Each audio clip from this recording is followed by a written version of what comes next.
Hi, this is a short video about arrays and array lists. So things that can be used to store more than one item under the same variable name or collections.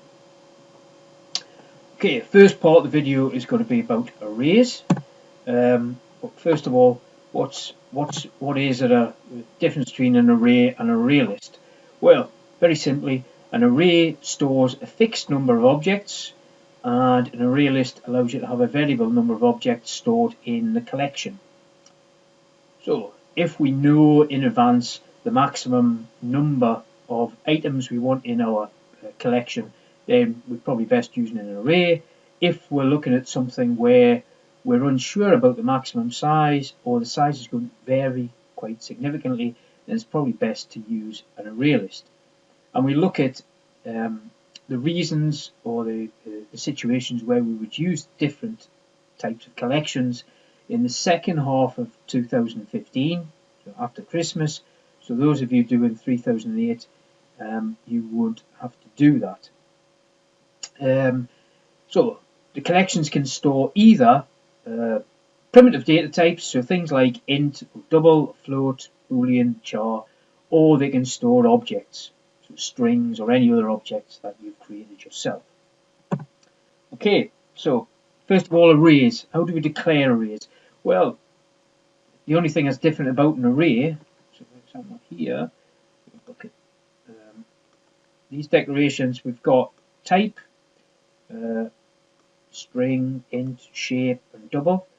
This thing here is it's got the word private, so that's a field in a class.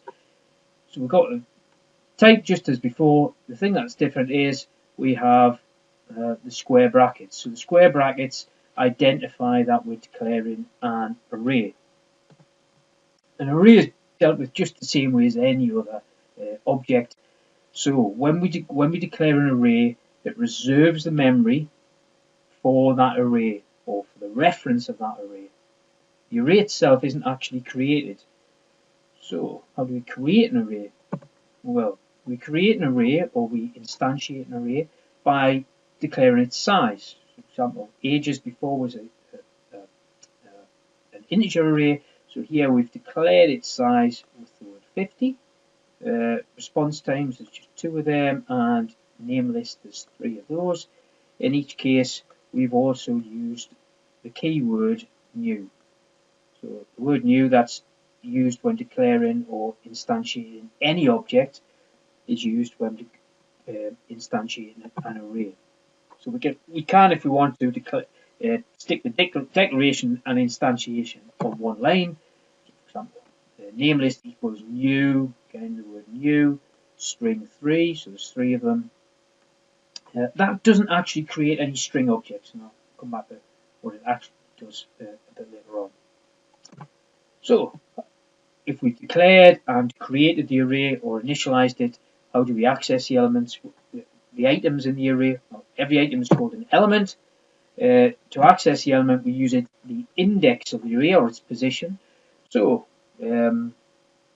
age 1 here is being assigned the value of whatever stored in ages 27, which is actually the 28th element of ages.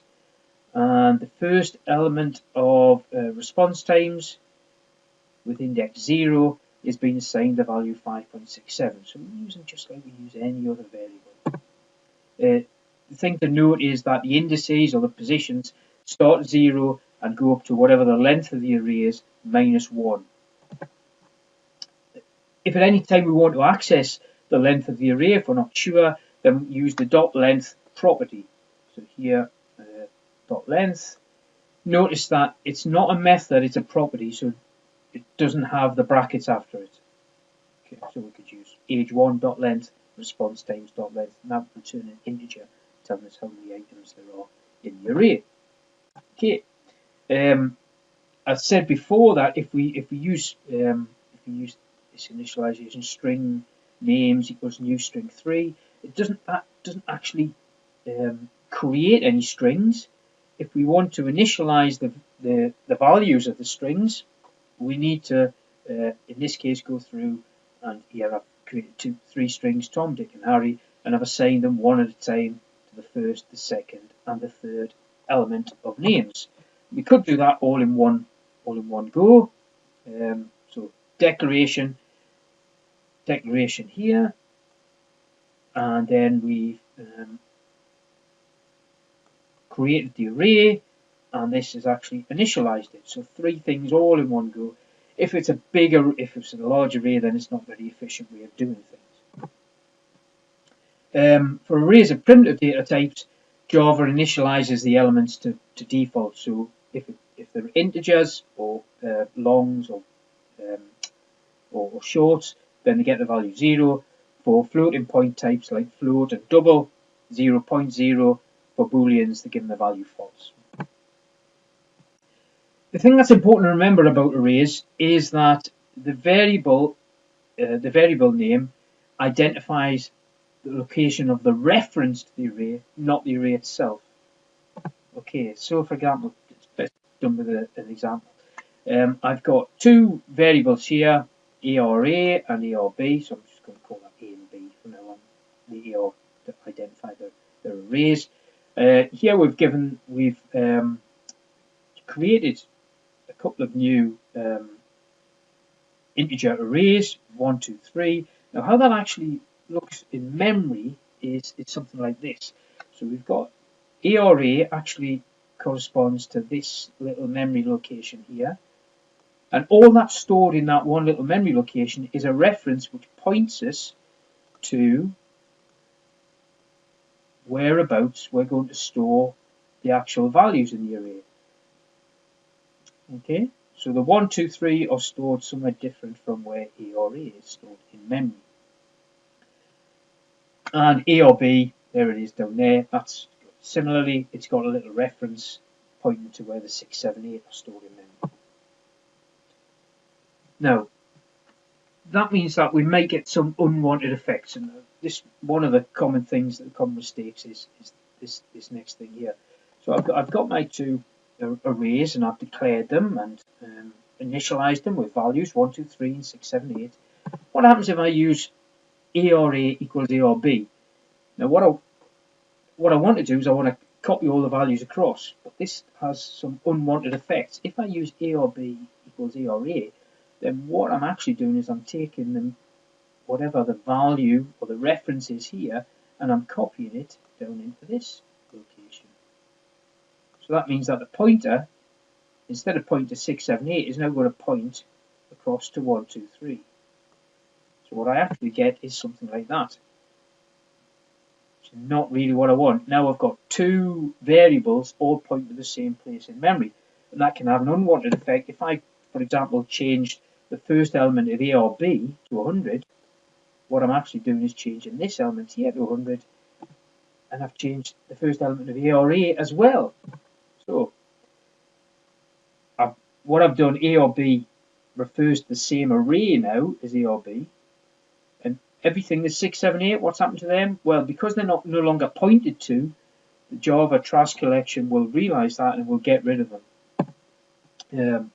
And if you do have two references to the same array in memory, then changing the element of one will change the element of the other, and that's perhaps not what you always want. If you do want to copy things across, then here's an example of how to do it. I've got ARA, some values. I've got the length of ARA, and I've used that to initialize or create a new integer of length 3 in this case. And then I've used the standard looping procedure. That loop there will loop through every element of ARA, and I'm copying across element by element. And now if I change the first element of ARB to 100, what's going to happen? I'm going to get 1, 2, 3, and 1, 2, 3, and the first one's going to change to 100. So that's what's happened there. Okay, much more controllable. Equality. So if you use the equality operator, so for example, if you're using this thing here, we can do this now with arrays, but you have to be very selective when you're doing it, because what you're actually testing here is if the two variables refer to the same array in memory. So, for example, we could have these two situations that we've already had. If you use the equality test on the first example, you're going to get true because they point to the same location in memory, the same reference is being used. If you use the second one, you're going to get false, even though all the elements are the same, and that may be what you want to be testing. So, how to test all the elements are the same? Well, we can write a little loop. Here we are, and the way to do it is to have a little flag called equal or equals, some word here, set to true. Oh, you can't use equals, you have to use equal.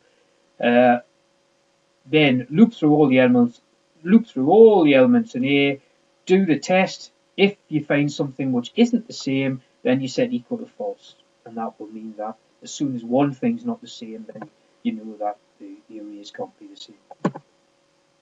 Some common errors with arrays of primitive data types or objects. Index out of bounds. Remember, indices start at 0 and end at whatever the name of the array is, dot length -1. Not instantiating the array. So, for example, declare an array called A and then trying to use it before you've actually allocated space. So that will give a null pointer exception. Incompatible types. You can't assign a value to an array. That will throw an exception.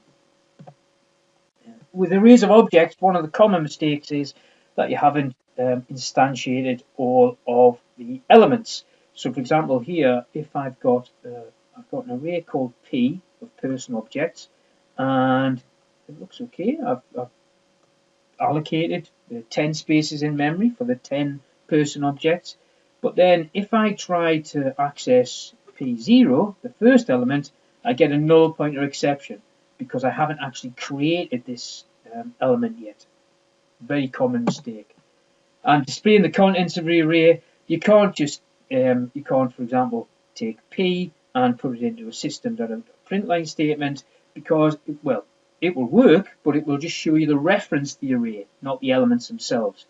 To print out all the contents, you have to loop through the array using a loop.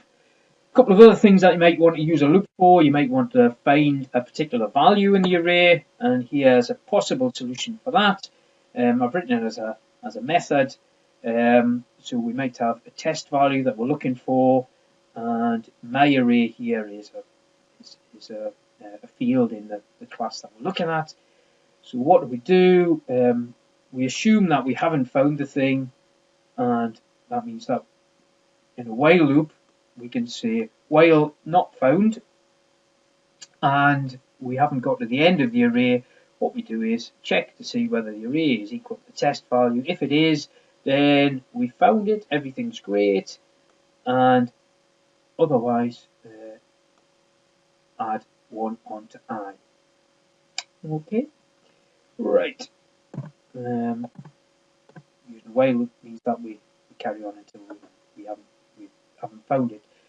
Finding the largest value in an array, well, this is different because for the largest value in an array, we have to go through all the elements. So we use a for loop, and we basically test if a particular element is greater than the largest current value, which has been initialized to the first value, then we continuously update that as long as we're getting something which is bigger than what we've currently got, and in the end we can return the largest value.